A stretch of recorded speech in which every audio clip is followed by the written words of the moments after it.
Hello, my friend. Welcome back to Mr. English Lab, the place where your English grows, one story at a time. Today, the quiet morning. I still remember that morning very clearly. The sky was soft and gray, and the world felt quiet, almost too quiet. I woke up, looked at my phone, and saw many notifications, messages, emails, news updates. For a moment, I felt something heavy in my chest. It wasn't pain exactly. It was a kind of tiredness that didn't come from the body. It came from the mind. I got out of bed and made some tea. As the water boiled, I looked outside my window. The trees were still. The air looked calm. But inside me, I felt noise. Thoughts moving fast, one after another, things I had to do, people I had to reply to, worries that had no end. I realized something very important that day. I was not tired because of work. I was tired because my mind was full. We often take care of our bodies, we eat, we sleep, we exercise, but we forget to take care of our mental health. We forget that our thoughts, emotions, and feelings need rest too. Just like our muscles need to relax after a long day, our minds need peace after too many worries. So that morning, I decided to do something different. I decided to listen to myself. I sat down with my tea, closed my eyes, and asked one small question. How are you really? It's a strange question, isn't it? Because we ask it to others all the time, how are you? But we almost never ask it to ourselves. When I asked it that day, I didn't answer right away. I just listened. I noticed my breathing. I noticed my heart beating slowly. I noticed that I was alive, even if my thoughts were heavy. That was the beginning of something beautiful. It was the beginning of my journey to protect my mental health, not by escaping life, but by learning how to live more gently with it. I used to think mental health was something only doctors or therapists talked about. But it's not. It's something we all live with every day in how we think, how we feel, and how we treat ourselves. Mental health is not just about problems. It's about balance. As I sat there, I realized that my mind had become like a full backpack. Every worry, every stress, every little thought, I was carrying it all day, every day. No wonder I felt so heavy. No wonder I had no energy left to feel happy or calm. Maybe you felt that way too, like you're carrying too much. Maybe you wake up tired, even after sleeping. Maybe you feel pressure to smile, even when you don't feel okay inside. If you do, then this story is for you. Because today, we'll walk together, slowly and gently, through a journey to understand how to protect your mind, how to feel lighter, and how to live with more peace. I don't have all the answers. I'm not a doctor. I'm just someone who has been through many days of noise and found small ways to bring silence back. And I want to share those ways with you. So, let's begin with a small truth. You don't need to fix everything. You just need to begin listening to yourself, to your heart, to the small voice inside that says, please slow down. When I started listening, I learned that my thoughts were not enemies. They were messages. My sadness told me that something needed attention. My stress told me I needed rest. My anger told me I needed to set boundaries. Every feeling had a purpose. I just needed to listen kindly. Sometimes, we try to fight our feelings. We say, don't be sad. Don't be angry. Don't cry. But that's like telling the sky not to rain. Feelings come and go, just like weather. The more we allow them, the faster they pass. That morning, after a long time, I allowed myself to be still. No music, no phone, no rushing. Just quiet. And in that quiet, I felt something beautiful, peace. It wasn't perfect peace, not something magical. It was small but real. Like a soft light inside the chest. Maybe that's what mental health means, not never feeling sad or tired, but learning how to stay kind to yourself when you do. As I finished my tea, I wrote one sentence in my notebook. Today, I will be gentle with myself. It became my first rule of protecting my mental health. Every day after that, I tried to practice it, being gentle. When I made mistakes, I said, "It's okay." When I felt tired, I rested. When I felt alone, I reached out to someone. Slowly, my mind began to trust me again. You see, our minds are like gardens. If we plant seeds of kindness, peace grows. But if we fill it with noise and judgment, only weeds appear. So today, wherever you are, I invite you to pause. Take a slow breath. Feel the air move in and out. Notice that you are alive. Notice that this moment is safe. You don't have to rush anywhere. You're here, and that is enough. In the next part of this story, I will tell you what happened after that quiet morning, how small choices each day began to change how I felt inside. But before we move forward, let's stay here for a moment. Let's breathe together. Inhale slowly. Exhale gently. Good. That's how peace begins, one breath at a time. The weight we carry. After that quiet morning, something inside me began to change. Not all at once, slowly, softly, like the sunrise. I started to notice things that I didn't see before. The way my body felt when I was stressed. The way my mind became louder when I didn't rest. The way my heart felt heavy when I said yes to everything but forgot to take care of myself. I realized that most of the time, we carry too much not in our hands, but in our minds. We carry expectations. We carry guilt. We carry fear. We carry the need to be perfect, to be strong, to be okay. And when we carry too much for too long, we forget how it feels to breathe freely. I once thought that being busy meant being successful. I thought if I filled every hour with work, messages, and plans, I would feel proud. But the truth was different. I was busy, yes, but I was also empty. One evening, I was walking home after a long day. My bag was full of things, but my mind was even heavier. I walked fast, trying to reach home quickly. Then, an old man sitting on a bench looked at me and smiled. He said something simple, "Slow down, young man. You'll still get there." His words stayed in my heart. Slow down, you'll still get there. That night, I thought about it deeply. Why was I always in a hurry? Why did I always feel like I was behind? I realized something very important. I was not chasing success. I was running away from silence. Because in silence, my thoughts spoke, and I was afraid to listen. But when I finally did, I found that silence wasn't scary at all. It was healing. Sometimes we think mental health means fixing big problems. But often, it's just about giving your mind space, space to breathe, space to feel, space to rest. Let me tell you a little story. A few years ago, I went to the mountains for a few days. I didn't take my laptop. I didn't use my phone much. I just wanted to be in nature. The first day, I felt strange. My hands kept reaching for my phone again and again. My mind kept saying, "What if someone messages you? What if you miss something important?" But after 2 days, something changed. The noise in my head became softer. I began to hear things I never noticed before, the sound of the wind through the trees, the water running in a small stream, birds calling in the morning. My heart felt light again. That trip taught me something I will never forget.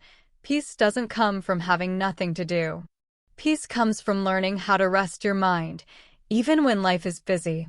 When I came back home, I decided to bring a little bit of that peace into my daily life.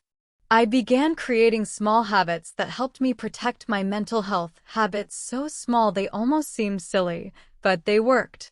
Every morning, before looking at my phone, I sit quietly for 1 minute.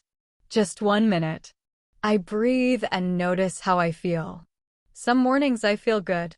Some mornings I feel sad. But every morning, I remind myself that whatever I feel is okay. At night, before sleeping, I write down 3 things I am grateful for. They're often small, like the smell of coffee, the smile of a friend, or the sound of rain. But those small things remind me that even in hard days, there is still light. These small habits are like tiny drops of water.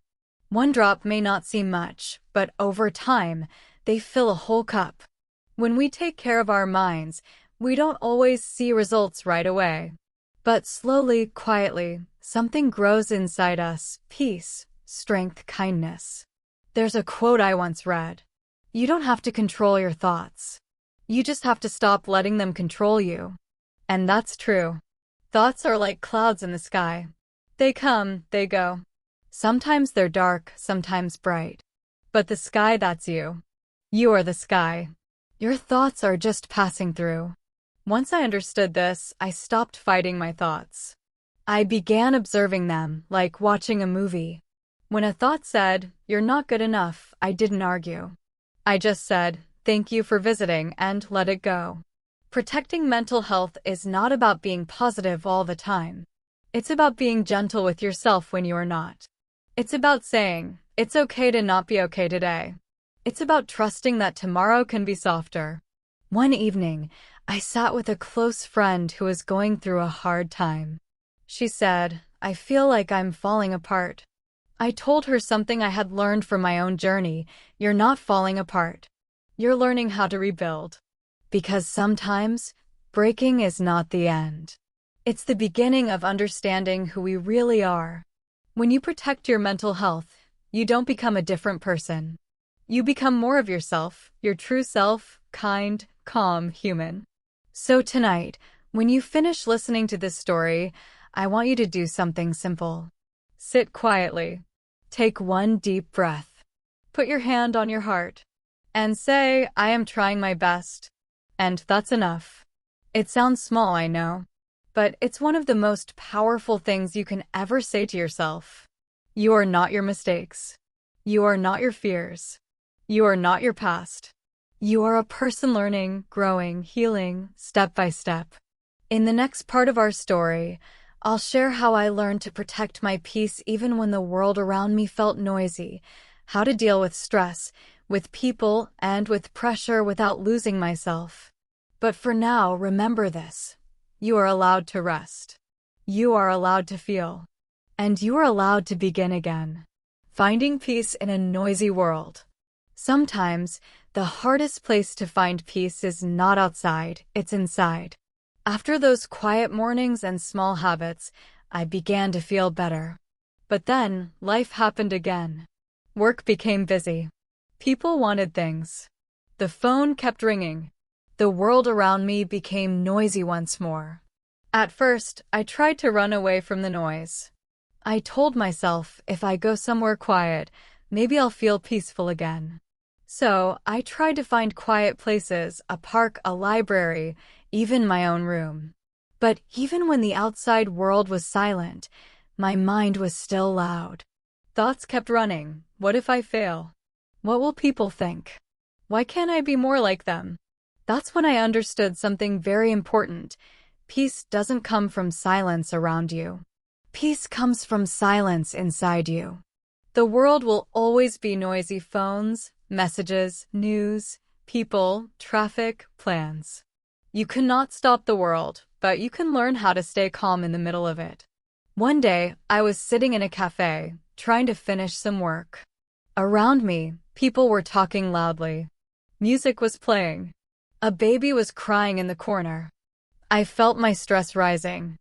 I wanted to shout, "Please be quiet." But then, I took a deep breath. I closed my eyes for a few seconds and focused only on my breathing. Inhale. Exhale. Slowly, I noticed something magical. The noise was still there, but it didn't bother me as much. It was like I had built a small bubble of calm around myself. The cafe didn't change. I did. That moment taught me that peace is not about escaping life. It's about being present in it, with calmness, even when it's loud. Later, I started practicing something called mindful listening. It means listening carefully to the sounds around you without judging them. When I hear traffic, I say, "That's the sound of the city." When I hear voices, I say, "That's people living their lives." When I hear silence, I say, "That's peace visiting me." This small practice helped me stay grounded. My mind became less reactive, less angry, less tired. You see, our minds are like a lake. When life gets noisy, it's like stones falling into the water, waves appear, and we cannot see clearly. But if we stop throwing stones, if we stop reacting to every noise, the water becomes still again. And when it's still, we can see our reflection. One morning, I tried something new. I woke up early, before the sun. I went outside and sat quietly. There was still some darkness in the sky, and birds were beginning to sing. For a few minutes, I didn't do anything. I didn't think. I didn't plan. I just sat and listened. And in that silence, I felt something I hadn't felt for a long time: connection. Connection with the world, with myself, with life. It felt like the earth was breathing, and I was breathing with it. In that moment, I realized I don't need to control everything. I just need to be here fully, softly, now. When I started to live like this, small things became more beautiful. The way sunlight touched the wall. The way my tea smelled in the morning. The way people laughed on the street. Life didn't become easier, but it became more meaningful. Still, sometimes the noise inside me returned. Old worries, old fears. But this time, I didn't panic. I just smiled and said to myself, "You're back." I accepted the noise as part of being human. And that's something I want to tell you too. Don't fight your mind. It's not your enemy. It's just trying to protect you. But you can teach it that it's safe. You can tell it, "Thank you, but I don't need to worry right now." When you do that again and again, your mind learns to relax. It learns to trust you. One of my favorite ways to calm my mind is through sound. Sometimes, when I feel anxious, I close my eyes and listen to rain, to soft music, or even to my own heartbeat. I let the sound wash over me like a wave. And slowly, I feel lighter. You don't need a special place for peace. You can find it while walking to school, waiting in a line, sitting in traffic, or lying in bed. All you need is one calm breath, one kind thought, one gentle reminder: you're safe now. I remember a day when everything went wrong. I missed a meeting, lost an important file, and felt like giving up. That night, I sat in bed and whispered to myself, "It's just one day." It sounds simple, but it helped. Because sometimes, peace is not about solving problems. It's about not letting problems steal your peace. Now, whenever life gets loud, I remind myself, the world can be noisy, but I can still be calm. This sentence became my anchor, my safe place. So, the next time you feel overwhelmed, try this with me. Close your eyes. Take one deep breath. And tell yourself, "I am calm in the middle of the noise." It may not work right away, but keep trying. Peace is like a muscle. The more you practice, the stronger it becomes. In the next part of this story, I'll share how I learned to protect my peace with people, how to set boundaries, how to say no when needed, and how to love others without losing myself. But for now, remember this simple truth: peace is not found. Peace is made, one gentle moment at a time. Learning to say no, protecting your boundaries. For a long time, I didn't know how to say no. If someone asked for help, I said yes. If someone wanted my time, I said yes. Even when I was tired, even when I didn't want to, even when my heart whispered, "Please rest," my mouth still said yes. At first, people loved it. They said, "You're so kind. You're always there for everyone." And I smiled, thinking that meant I was a good person. But slowly, I began to notice something. The more I said yes to others, the more I said no to myself. My days became full of things I didn't truly want to do. My mind felt crowded, my body tired, my heart empty. I was always helping others, but I was disappearing inside. One night, after another long day of doing everything for everyone else, I sat quietly in my room. I looked at myself in the mirror and felt strange. My eyes looked tired, not from lack of sleep, but from lack of peace. I asked myself softly, when was the last time you did something just for you? I couldn't remember. That night, I made a small promise. I will learn to protect my boundaries. At first, it felt selfish. The word no felt heavy in my mouth. But slowly, I learned that saying no doesn't mean you don't care. It means you care enough about yourself and about others to give your best from a full heart, not an empty one. Boundaries are like invisible fences around your peace. They don't keep love out. They keep exhaustion out. I remember one moment clearly. A friend asked me to help with something important, but I was already exhausted. My mind told me, you have to help, but my heart said, you can't today.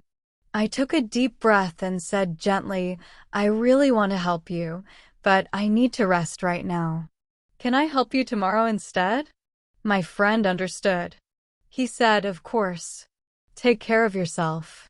I realized then that saying no doesn't always hurt others sometimes. It teaches them to respect you more. It's strange, isn't it? We spend our whole lives learning to speak English, to speak politely, to speak confidently, but we rarely learn to say one of the most powerful words in any language, no. When you say no to things that drain your energy, you say yes to peace. You say yes to your mental health. I began practicing it in small ways. When someone asked for my time and I was tired, I said, can we do it later? When I didn't want to join a conversation that felt negative, I said, I'll pass, thank you. When my own thoughts tried to push me too hard, I said, not now. I need rest. Each no became a door that opened to a softer, kinder life. It wasn't easy. Some people didn't understand. Some thought I had changed. And maybe I had, but I changed for the better. I was no longer living to please everyone. I was learning to live in peace with myself. There's a saying that helped me a lot. You can't pour from an empty cup. It means you can't give love or care to others if you don't have any left inside you. You must refill your own cup first with rest, kindness, peace, so that you can give to others without losing yourself. Once I understood this, I stopped feeling guilty for taking breaks. I stopped apologizing for needing space. I stopped saying sorry for wanting peace. Sometimes, protecting your mental health means disappointing others. And that's okay. You are not here to make everyone happy. You are here to live honestly, gently, and peacefully. I remember one Sunday morning when I finally said no to something big. My boss wanted me to take on an extra project that weekend. Normally, I would have agreed immediately.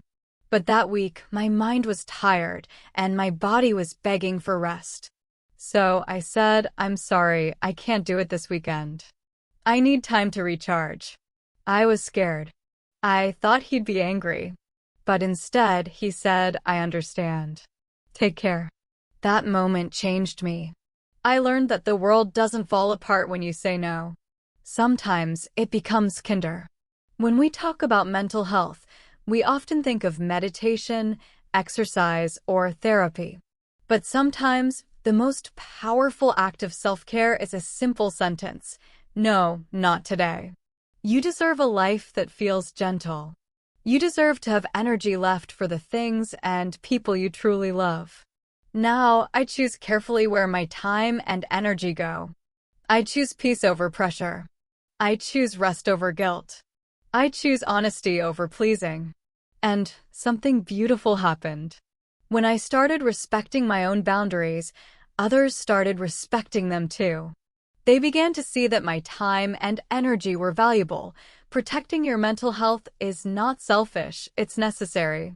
Because when your mind is peaceful, you bring peace to the world around you. So, if you're listening to this and thinking, I can't say no, I want you to remember this. You already know how to care for others. Now, it's time to care for yourself. Practice it today. When you feel tired, whisper softly, "It's okay to rest." When someone asks too much, say, "Not now." When your mind tries to push you too hard, say, "I am enough." Each time you do, your peace grows stronger. In the next part of this journey, I'll share how I learned to protect my mental health through self-compassion and forgiveness, how I stopped judging myself and started treating my heart with kindness. But before we move to that, let's pause. Close your eyes. Take a deep, slow breath. And say to yourself, "I am allowed to say no. My peace matters." The power of self-compassion and forgiveness. For many years, I was kind to everyone except myself. If someone made a mistake, I said, "It's okay." If a friend failed, I told them, "Don't worry, you'll do better next time." But when I made a mistake, I said, "How could you do that? You're so stupid." Does that sound familiar? We often talk to ourselves in ways we would never speak to others. We forgive everyone, except the person in the mirror. One evening, I sat in bed thinking about a small mistake I had made that day. It wasn't big, just forgetting to reply to a message, but my mind wouldn't stop blaming me. I felt this heavy voice saying, "You're not good enough. You always forget. You're failing again." I closed my eyes and took a slow breath. And then I imagined a friend sitting beside me. If my friend had made that same mistake, what would I say? I would say, "Hey, it's fine. You're doing your best. Don't be so hard on yourself." And suddenly I realized, why can't I speak to myself like that? That moment became the beginning of self-compassion. Self-compassion means treating yourself with the same kindness you give to others. It means saying, "I am human. I can make mistakes. I can learn." For so long, I believed that being strong meant being perfect. But strength is not about never falling. It's about getting up gently when you do. So, I started practicing forgiveness, not just for others, but for myself. At first, it felt strange. When I made a mistake, my old habit was to judge myself. But instead, I began saying softly, "It's okay. You tried." And every time I said that, the weight in my chest became lighter. One morning, I looked at myself in the mirror and said, "You're doing fine." It was hard to believe at first. But the more I said it, the more my heart began to trust it. We all have an inner voice, sometimes kind, sometimes cruel. And our mental health depends on which voice we choose to listen to. When you choose kindness, your mind relaxes. When you forgive yourself, your heart heals. Forgiveness doesn't mean forgetting what happened. It means freeing yourself from the pain of holding on. I once read a line that said, "Holding on to anger is like drinking poison and expecting the other person to get sick." That line changed me. I realized that by holding anger, guilt, or shame, I was only hurting myself. So, I decided to let go slowly, gently. I began to think about people who had hurt me. Some had said unkind words. Some had left without explanation. For a long time, I carried those memories like stones in my pocket. But one night I whispered, "I forgive you." It wasn't easy. Forgiveness never is. But it wasn't for them, it was for me. I wanted peace more than pain. Forgiveness is not about saying what they did was okay. It's about saying, "I choose not to let this hurt control me anymore." When I started forgiving others, I also learned to forgive myself for not knowing better before, for being too hard on myself, for trying to please everyone, for not being perfect. Each act of forgiveness felt like taking off a heavy jacket after a long, cold day. I could breathe again. Maybe you're listening to this now and thinking about something from your past, something you still carry in your heart. Maybe someone hurt you. Maybe you hurt yourself. I want you to know this. You don't have to hold it forever. You can let it go. Close your eyes for a moment. Think about that thing you haven't forgiven. Then whisper softly, "I release you. I release myself." It doesn't mean you forget. It means you are ready to heal. When we forgive ourselves, we begin to see life with softer eyes. The world doesn't look so heavy anymore. The air feels lighter. The days feel calmer. I used to think mental health meant controlling every emotion. Now I know it means allowing emotions to move through me without judgment. Sadness, anger, joy, fear, they all visit. None of them stay forever. There was a day when I made a big mistake at work. I felt terrible. My old self would have stayed angry for days. But that evening, I said to myself, it's okay. You're learning. And something magical happened. My mind became quiet. My heart forgave me faster. That's what self-compassion does. It teaches your heart to stay soft, even when life is hard. If you think about it, we spend our lives waiting for others to be kind to us.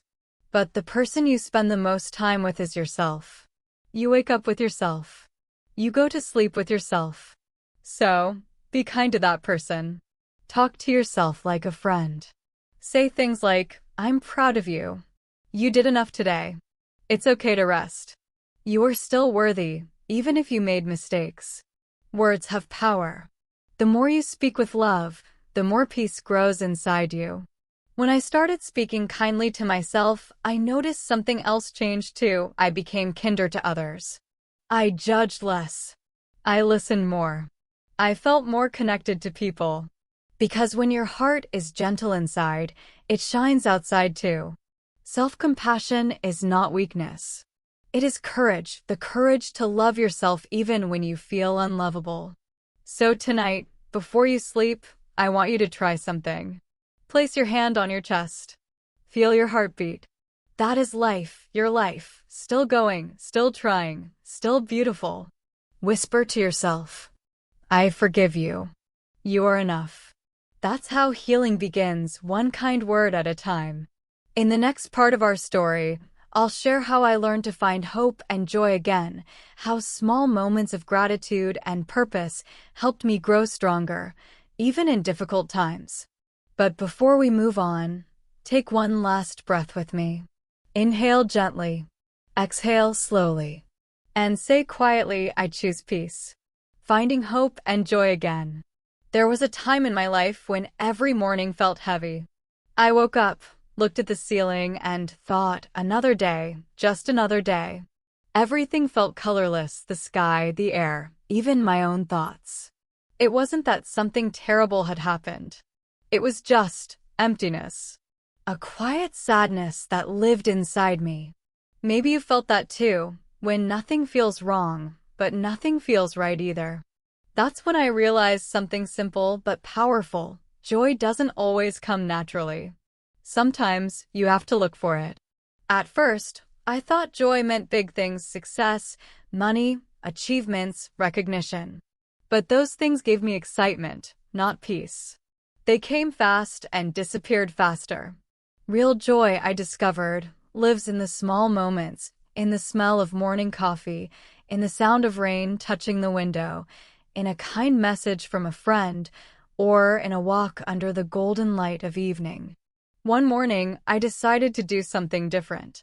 Instead of checking my phone first, I opened the window and just looked outside. The world was waking up. The light was soft, the air cool. And for the first time in a long time, I whispered, thank you. It was such a small thing, but it felt big inside my heart. That's how my journey with gratitude began. Every night before bed, I started writing 3 things I was thankful for. Some days, it was simple. I ate a good meal. I had a nice conversation. I saw a sunset. Other days, I couldn't think of anything good. Those were the hardest. But I still tried. Even writing I made it through the day was enough. Over time, something changed. The world didn't look different, I did. My heart began to notice beauty again, in people, in moments, in myself. I realized joy wasn't lost. It was waiting for me to slow down and see it. One day, I went for a walk in the park. There was an old man sitting on a bench, feeding birds. He smiled at me and said, they come every morning, you know. Same time, same place. His eyes were full of quiet happiness. He didn't need much, just that peaceful moment with the birds. As I walked away, I thought, maybe that's what joy is, being fully present where you are. For so long, I was chasing something far away. But joy was sitting quietly beside me the whole time. We often think happiness is a destination, a place we'll reach someday when everything is perfect. But joy isn't in the future. It's here, in this breath, in this moment. I started practicing what I called tiny joy moments. Every day, I looked for one small thing that made me smile. Sometimes it was the sunlight through the trees. Sometimes it was the laughter of children nearby. Sometimes it was simply feeling the warmth of tea in my hands. And slowly, my heart began to open again. There was one morning when I looked in the mirror and, for the first time, I saw a gentle smile on my face, not a fake one, but a real one. And I thought, I'm coming back. That's the magic of gratitude and presence. They don't erase pain, they help you see beyond it. They remind you that even in the darkest times, there's still light somewhere. I once met a woman who had been through deep loss. Yet when she spoke, her eyes were calm and full of warmth. I asked her, "How did you find peace after everything?" She smiled softly and said, "I stopped asking why life was hard and started asking what I could still love." That line stayed with me forever. Because love, in its quiet, simple forms, is the root of all healing. If you can love a morning breeze, a kind word, a small act of courage, then you can rebuild your strength, one moment at a time. Joy doesn't mean you'll never be sad again. It means you've learned to hold sadness in one hand and hope in the other, and still move forward. There was a rainy day when I felt lonely. The streets were empty, and I was walking without an umbrella. At first, I was frustrated. But then I looked up. Raindrops touched my face, cool, clean, alive. And I laughed. It was such a strange, beautiful feeling, like life washing over me. That's when I realized something. Joy often hides inside the things we try to avoid.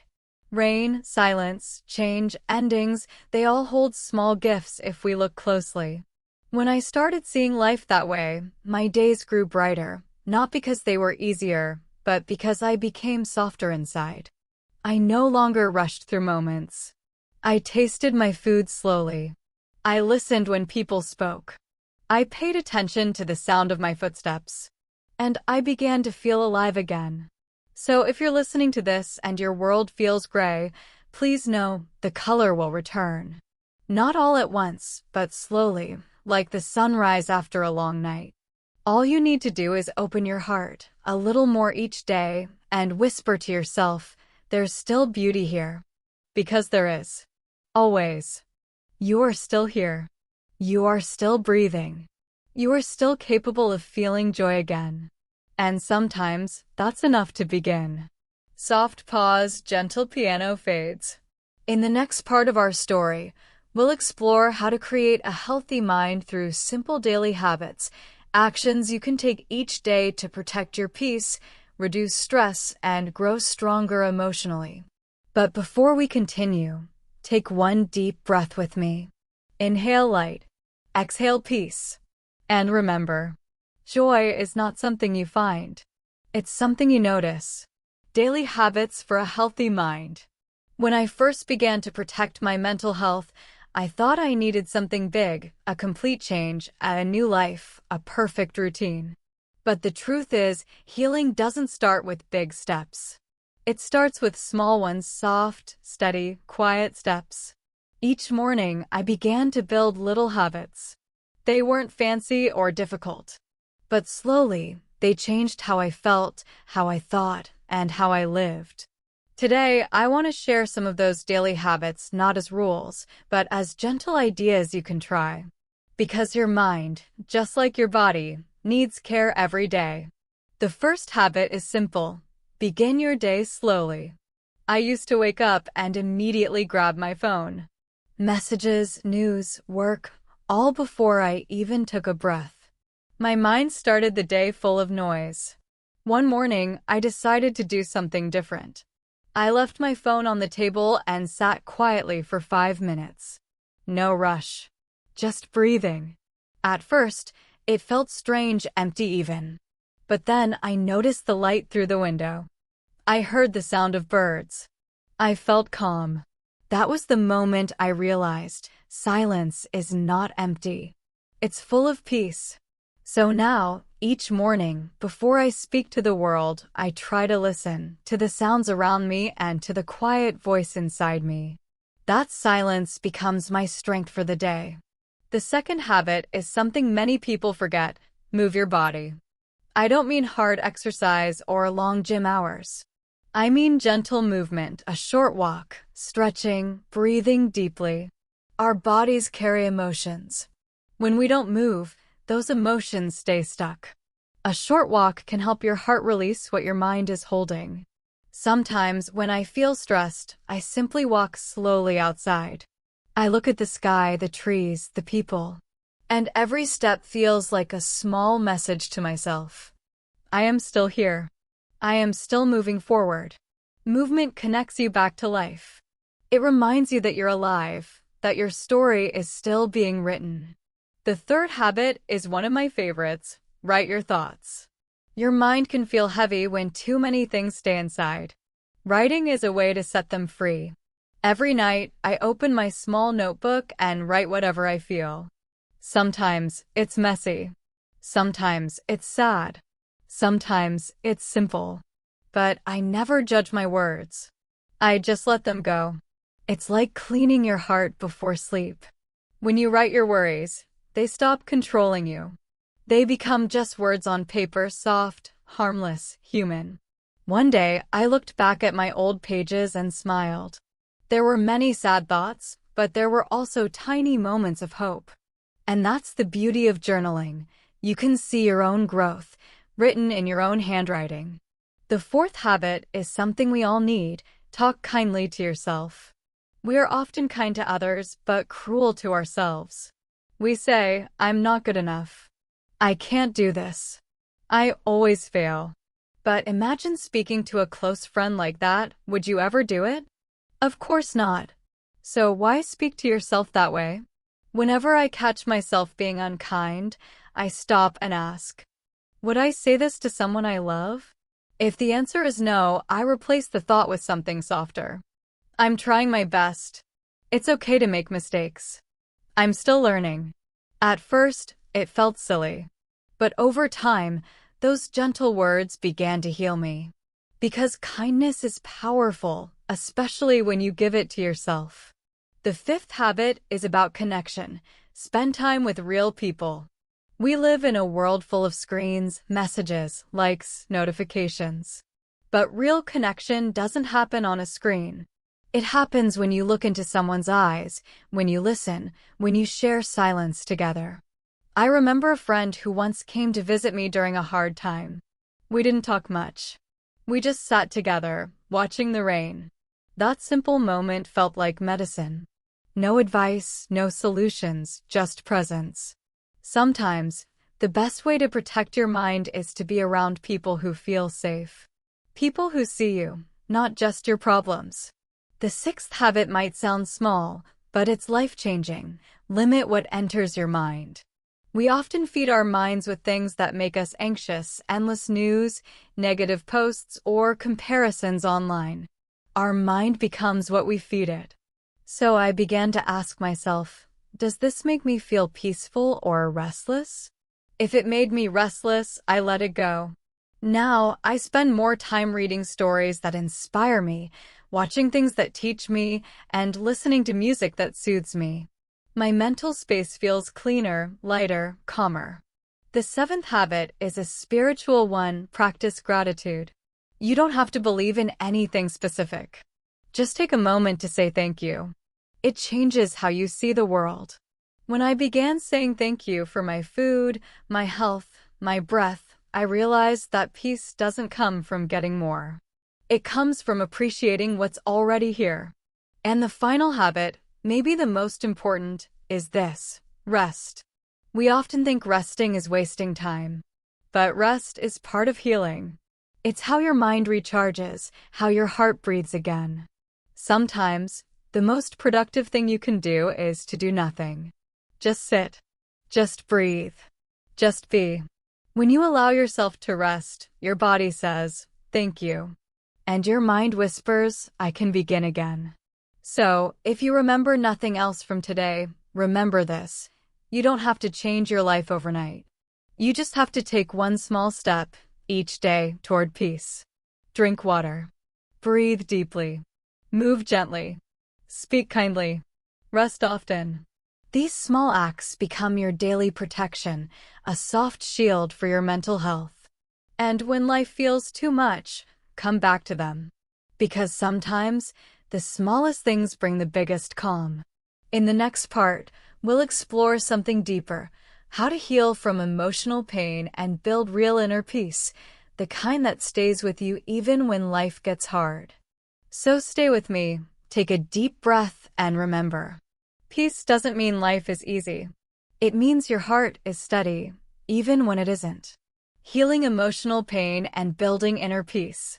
There are some kinds of pain that cannot be seen. They don't show on the skin. They live inside, deep, quiet, and heavy. We smile outside, but inside we are tired. We laugh with others, but when we're alone, we feel empty. It's the kind of pain that comes from heartbreak, loss, disappointment, or loneliness. For a long time, I used to hide that pain. I thought if I ignored it, it would go away. But pain doesn't disappear when we hide it. It waits. It waits for the moment we finally stop running and sit still enough to feel it. One evening, I was sitting in my room after a difficult day. I felt lost, confused, and small. I didn't want to cry, but the tears came anyway. And when they did, something surprising happened. After crying, I felt lighter.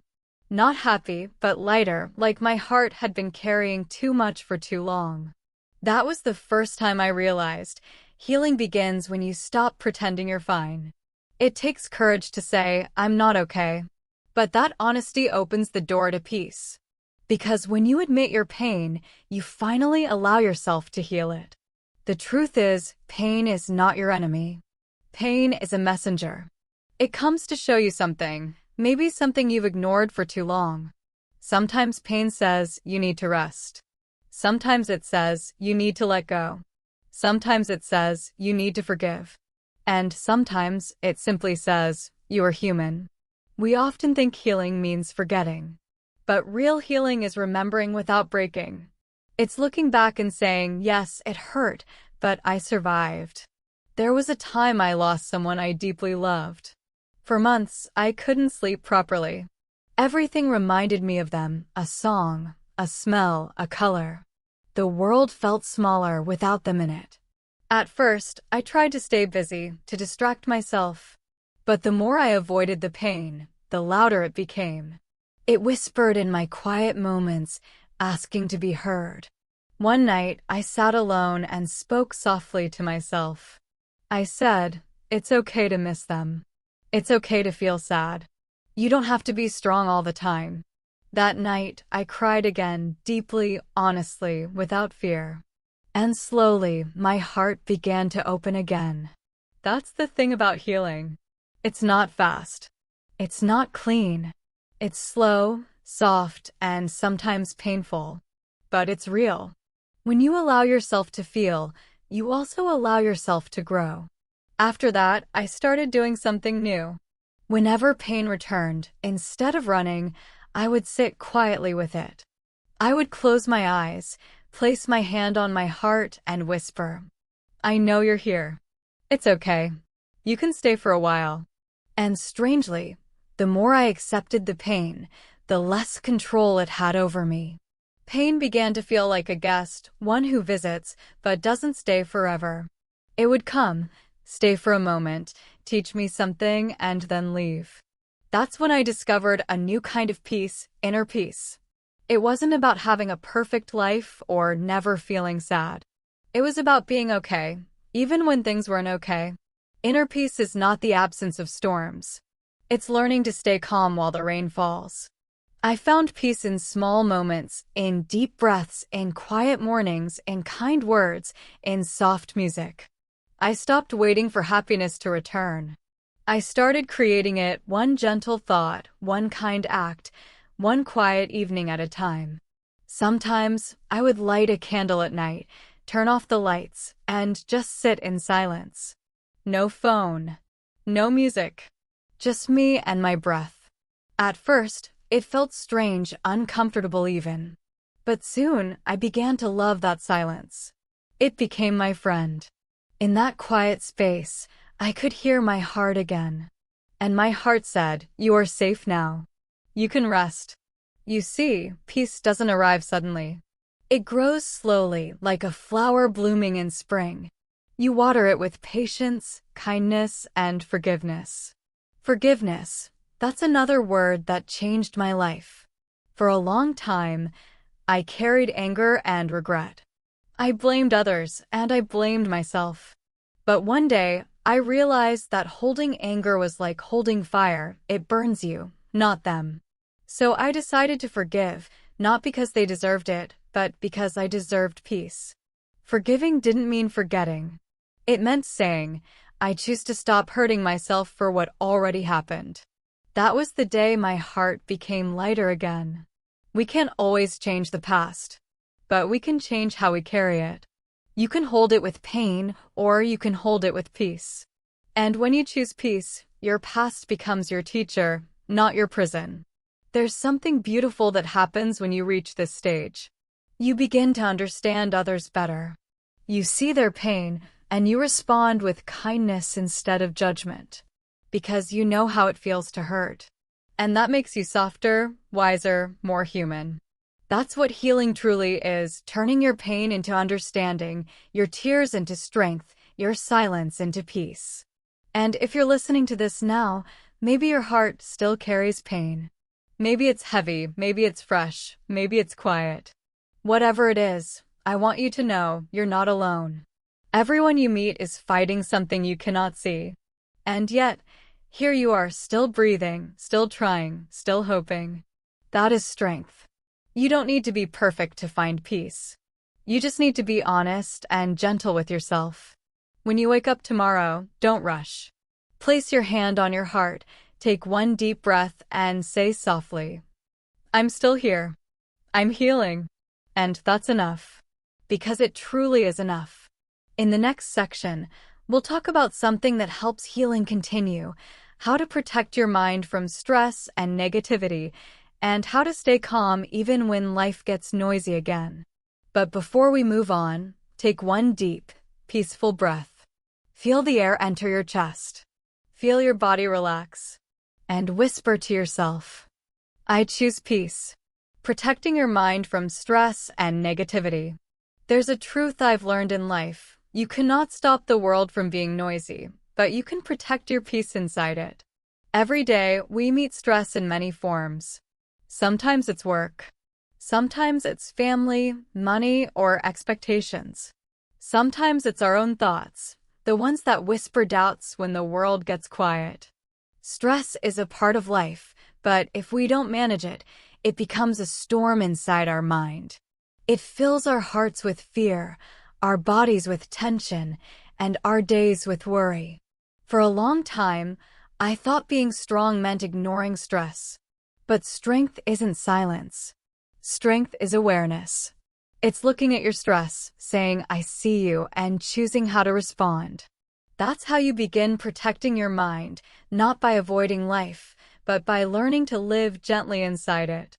The first thing I learned was this. You must choose what you allow into your mind. Your mind is like a home. Would you let anyone walk in and throw dirt everywhere? Of course not. But sometimes, we do that with our thoughts. We let every bad piece of news, every negative comment, every fear enter freely. You have to become the guardian of your mental space. When I wake up now, I no longer start the day with social media or news. I start with quiet, with breathing, or with something positive. Because the first voice you hear in the morning often shapes the rest of your day. When something stressful happens, I ask myself, is this mine to carry? If it is, I deal with it slowly. If it isn't, I let it go. That simple question has saved me many times. The second truth is this: your body feels what your mind holds. When your thoughts are heavy, your body becomes tired. When your thoughts are kind, your body relaxes. So, to protect your mind, you must also take care of your body. Sometimes I step away from my desk, go outside, and take 5 deep breaths. Each breath feels like cleaning the dust from my thoughts. Breathing is like a reset button. It's your body's way of saying, you're safe now. Even a few minutes of slow breathing in through your nose, out through your mouth, can change how you feel. It's so simple, but it works like magic. Another way to protect your mind is through boundaries. We often say yes when we want to say no. We give more than we have. We try to please everyone, even when it hurts us. I used to be like that. I thought saying no made me selfish. But later, I learned that every no to something harmful is a yes to my peace. Boundaries are not walls. They are doors that you control. You decide who and what can enter. And that's not selfish. That's self-care.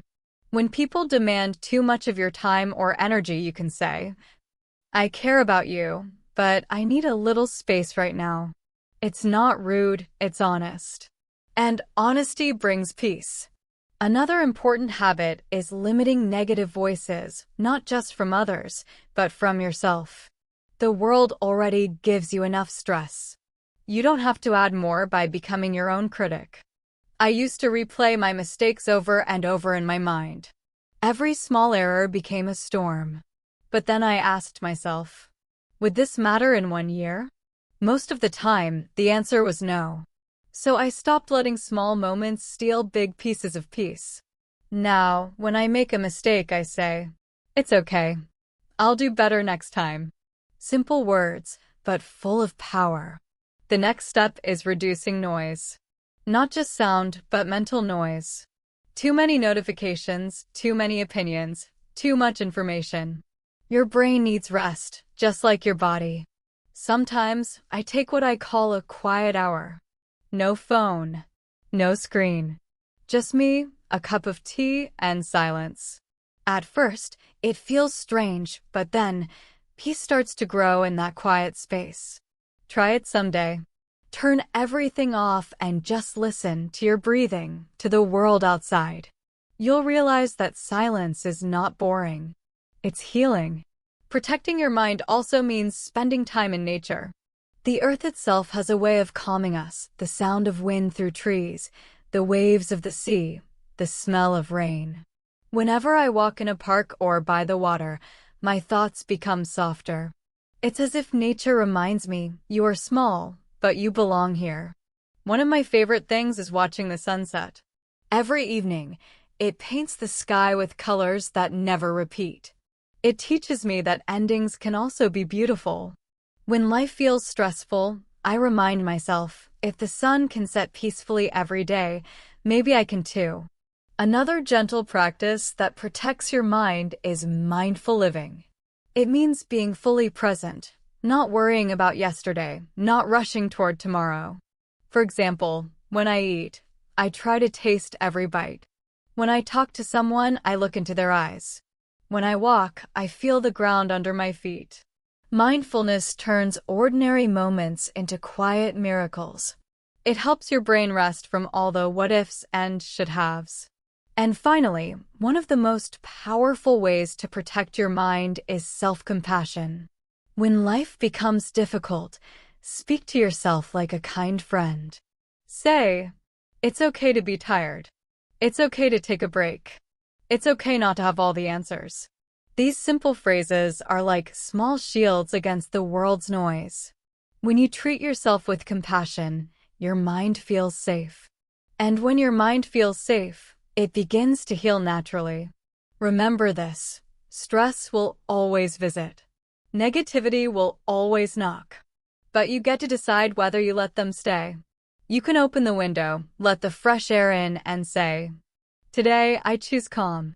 And even if the world outside feels heavy, your inner world can still be light.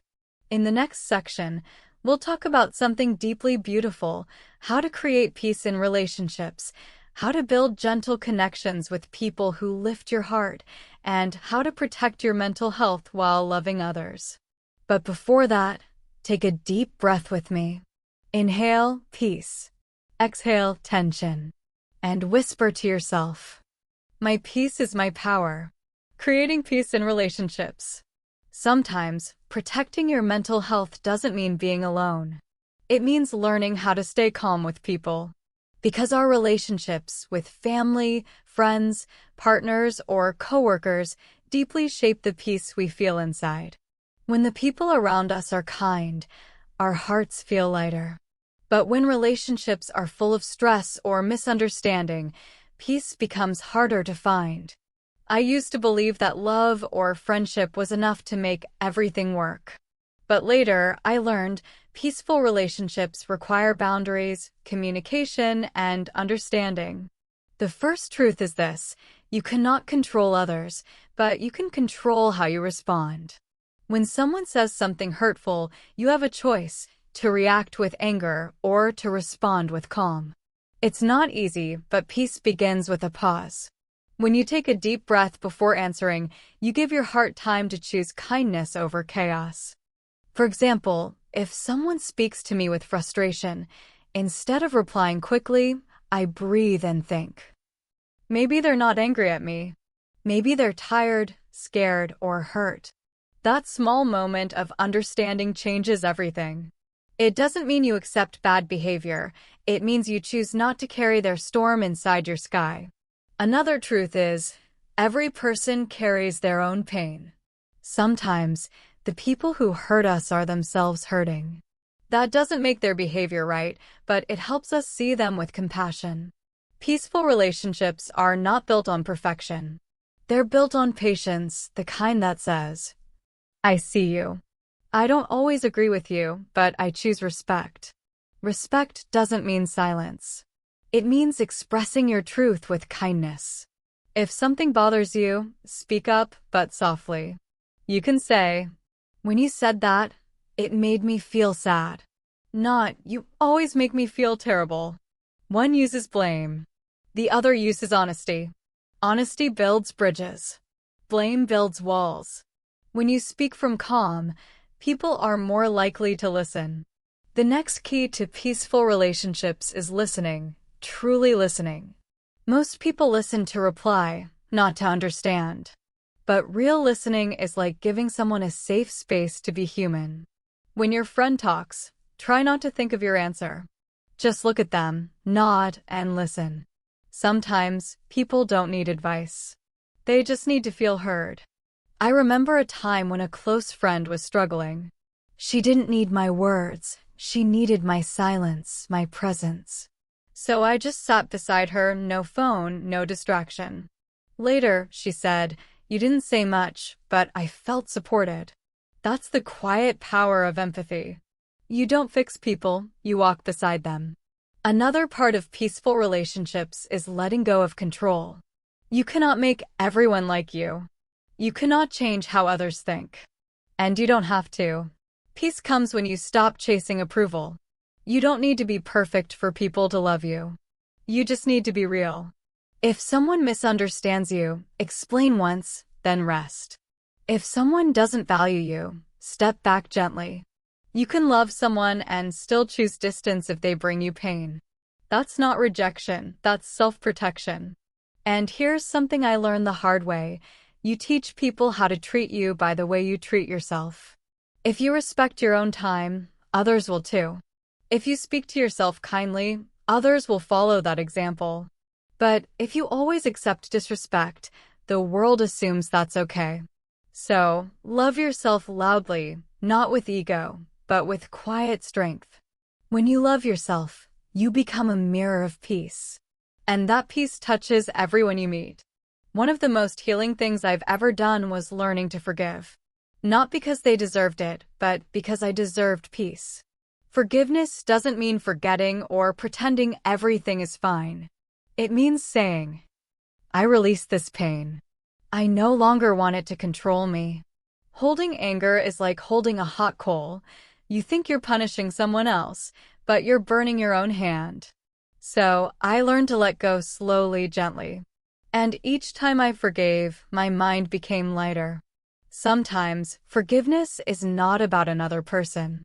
It's about forgiving yourself. We all make mistakes. We all say things we wish we hadn't. But you are not your past. You are what you learn from it.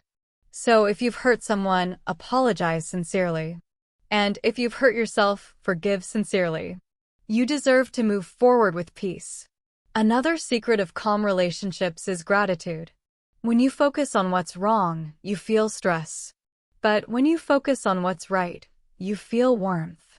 I try to say thank you more often. Thank you to my parents for their care. Thank you to my friends for their time. Thank you even to strangers who smile at me on the street. Each thank you adds a small light to your day. If you want your relationships to feel more peaceful, start by being thankful, not for perfect people, but for the moments of kindness that exist between the imperfections. And finally, remember that peace begins within you. If you're at war with yourself, it will reflect in your relationships. But if you find peace in your own heart, you will naturally share it. Be the calm voice in a loud world. Be the gentle friend in a harsh moment. Be the person who listens when others shout. You don't have to change everyone. You just have to live peace, and peace will follow you. In the next section, we'll move to something even deeper: how to rebuild your energy when life drains you, how to rest, recharge, and return to yourself. Because protecting your mental health also means knowing when to stop and heal. Rest, recharge, and return to yourself.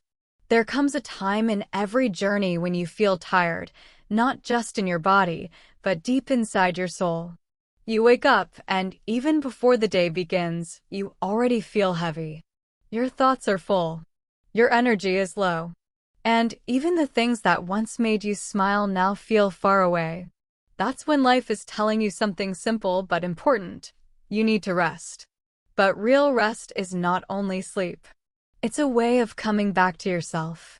You see, we live in a world that celebrates speed. We are always moving, always connected, always doing something. But sometimes, the most powerful thing you can do is stop. Stop running. Stop pretending you're fine. Stop trying to carry everything alone. When you pause, even for a few minutes, you give your heart space to breathe again. I remember one afternoon, I was exhausted. Not from work, not from people, but from thinking too much. My mind felt like a room full of noise. So I decided to take a walk without my phone. Just me, the sky, and the sound of my footsteps. At first, it was uncomfortable. My hands wanted to reach for the phone. My thoughts wanted to go back to the past. But I kept walking. And after a while, something beautiful happened. The noise in my head began to fade. I heard birds. I noticed the smell of the air. And I felt something I hadn't felt in a long time: quiet. That's when I realized rest doesn't always mean doing nothing. It means doing something that brings you back to peace. For some, rest is walking in nature.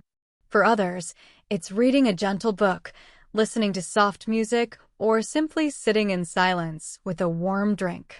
Rest is anything that helps you return home, not to your house, but to yourself. Because you're your real home. So often, we try to escape our tiredness by doing more, scrolling through social media, watching endless videos, talking nonstop. But real rest happens in stillness. Stillness is not empty. It's full of healing. When you sit quietly, your mind slowly begins to organize your emotions. Your heart starts whispering things you've been too busy to hear. Sometimes, in that silence, you might cry, and that's okay. Tears are not weakness. They're the body's way of releasing pain that words cannot. And when you finish crying, you often feel lighter. Because your soul just took a deep breath. I once met a young woman who said, "I'm always tired, even after I sleep." So I asked her, "When was the last time you rested your mind?" She looked at me and said softly, "I don't know." That's the truth for many of us.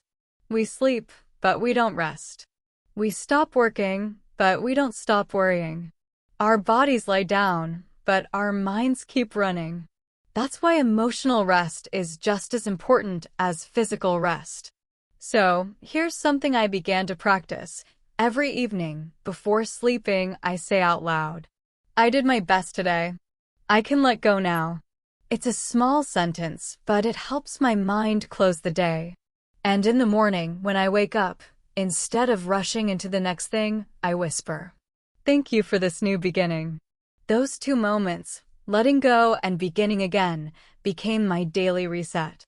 And slowly, I started to feel alive again. You see, your mind is like a garden. If you never rest, weeds of stress will grow.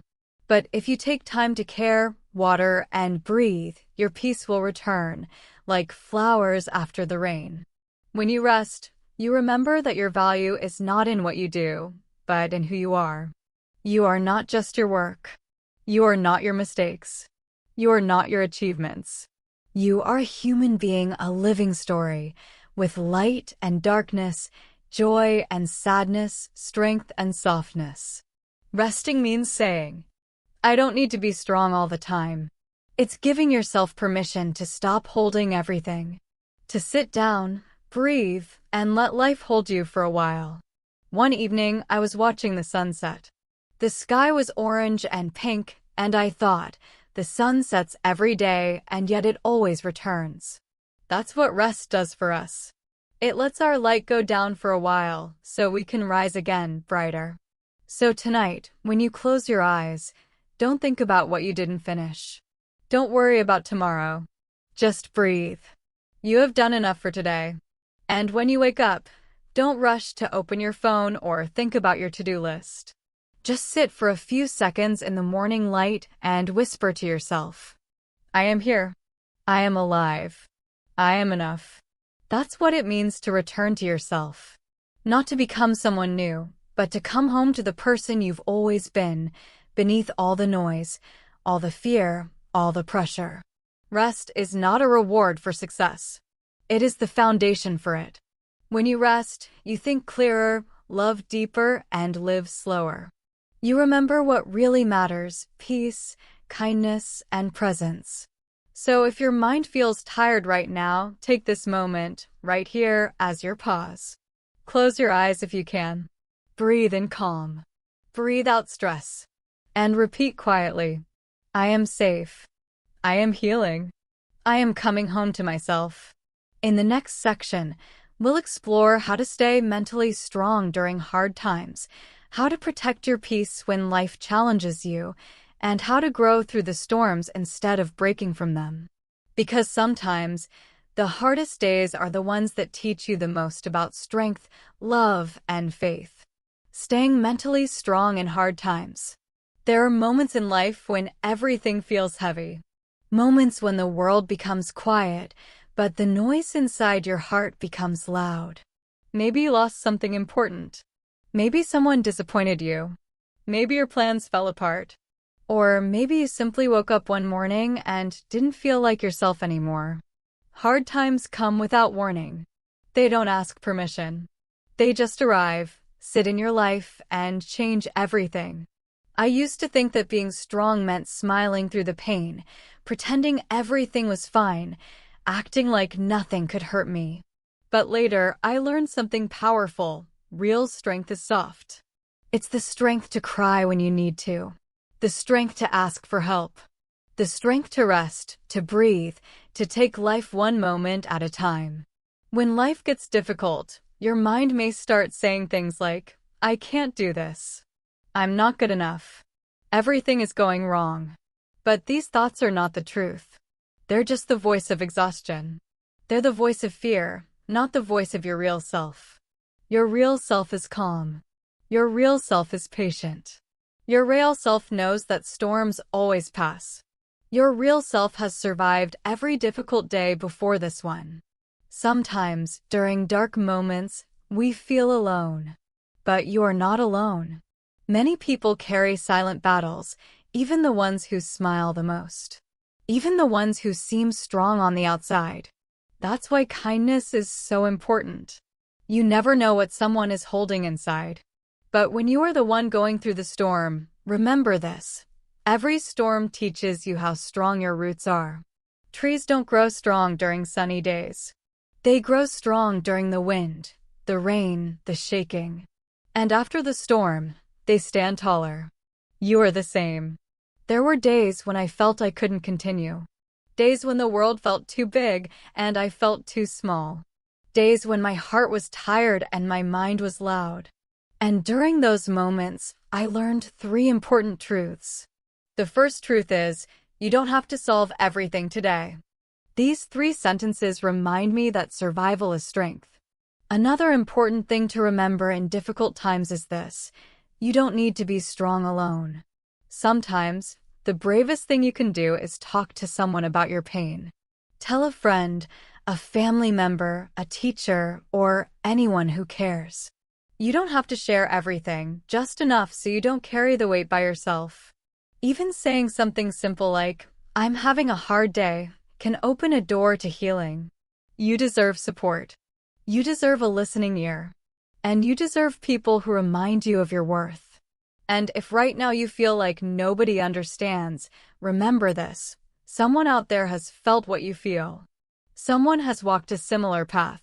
Someone has survived the same kind of storm. You are never as alone as your sadness makes you believe. One more thing that helps during hard times is gratitude, not the loud kind, not the big, excited kind, but the soft, simple kind. The gratitude of small things. A warm cup of tea. A quiet morning. A message from a friend. A soft breeze. A moment of laughter. When life feels heavy, small moments of light keep you going. They don't erase the pain, but they remind you that beauty still exists, even in small places. Staying mentally strong doesn't mean you never fall. It means you keep getting back up, even when you're tired. It means you trust that the future has something better. It means you believe that this moment, this difficult moment, is not the end of your story. You are growing in ways you can't see yet. You are becoming wiser, softer, deeper. You are learning strength that cannot be learned in easy times. So if today feels hard, breathe, rest, and remember, you are still here. And that is a victory. In the next section, we will explore how to build daily habits that protect your mental health, even on busy days, gentle routines that bring calm, clarity, and balance to your life. Daily habits that protect your mental health. Every day, your mind wakes up before your body does. It starts thinking, planning, remembering, worrying. And sometimes, your thoughts begin running even before you open your eyes. That's why daily habits are important. They guide your mind. They give you direction. They help you start and end each day with peace. You don't need big changes. You don't need a new life, a new job, a new home, or a new identity. You just need small, gentle habits, little actions that protect your heart and create space for calm. I want to share some simple habits that changed my life.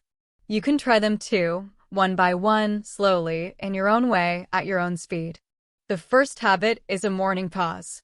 Before you check your phone, before you speak, before you rush, give yourself 1 slow minute. Place your hand on your chest and take a deep breath. Feel the air entering your body. Feel your heart beating softly under your hand. In that quiet moment, tell yourself, "I choose peace today." You don't need to be perfect. You don't need to achieve everything. Just choose peace. This small sentence sets the tone for your whole day. The second habit is gentle movement. Your body carries your emotions. When you feel stressed, your shoulders tighten. When you feel afraid, your stomach becomes tense. When you feel sad, your chest feels heavy. So moving your body helps move your emotions. You don't need a gym or equipment. Just stretch your arms. Walk slowly for a few minutes. Roll your shoulders. Breathe deeply. Even 5 minutes of simple movement can make your mind feel lighter. The third habit is slow eating. Many people eat fast without tasting their food. They eat while scrolling on their phones, while thinking about work, while worrying about tomorrow. But food is not just energy, it is comfort, connection, and care. Try eating one meal a day slowly. Notice the taste. Notice the warmth. Notice the moment. This is how you teach your mind to slow down. This is how you practice presence. The fourth habit is creating a quiet moment in your day. It doesn't matter when, morning, afternoon, evening, or night. Just one moment without noise. No phone. No messages. No pressure. Sit. Breathe. Look at the sky. Listen to the air. This simple stillness is like medicine for the mind. The fifth habit is writing something small. Not a diary of everything that happened. Not long essays or deep analysis. Just a few words. You can write how I feel today, what I want today, what hurt me today, what made me smile today. Writing is like opening a window in your mind. It lets the air in. It lets the feelings out. It gives clarity to your thoughts. When you write, you understand yourself better. And understanding yourself is a form of peace. The sixth habit is saying no softly. You cannot do everything. You cannot please everyone. You cannot carry every responsibility. Your mental health grows stronger when you protect your energy. If someone asks for something and you feel tired, overwhelmed, or stressed, you can say, I would love to help, but I need some rest right now, or I don't have the energy today. Saying no is not selfish. It is self-respect. The seventh habit is choosing something small to enjoy. A cup of tea. A favorite song. A 5-minute walk. Watching the sunset. Sitting near a window. Talking with someone you trust. Joy doesn't need to be big. Tiny joys protect your heart more than you think. They remind your brain that life is not only stress, there is also beauty, softness, and light. The eighth habit is disconnecting to reconnect. Put your phone away for 15 minutes a day. 15 minutes only. Let your mind breathe without screens. When you disconnect from noise, you reconnect with yourself. The ninth habit is ending the day gently. Don't fall asleep with stress in your mind. Give your heart a soft landing. Before sleeping, whisper, I did my best today. I can rest now. It doesn't matter if everything was perfect, it matters that you tried. Trying is enough. You are enough. And the 10th habit is practicing forgiveness a little every day. Forgive the small things. Forgive the big things slowly. Forgive others. Forgive yourself. Forgiveness cleans your mind the way fresh rain cleans the earth. These daily habits are not rules. They're invitations to live softer, slower, and closer to peace. You don't have to do all of them. Choose one. Practice it. Let it become a part of your life. Then choose another. Step by step, habit by habit, your mind becomes stronger. Your heart becomes calmer. Your days become lighter. And you begin to feel something precious, not happiness that comes and goes, but deep peace that stays inside. In the next section, we will explore how to protect your mental health when life changes, when things shift, and begin or surprise you.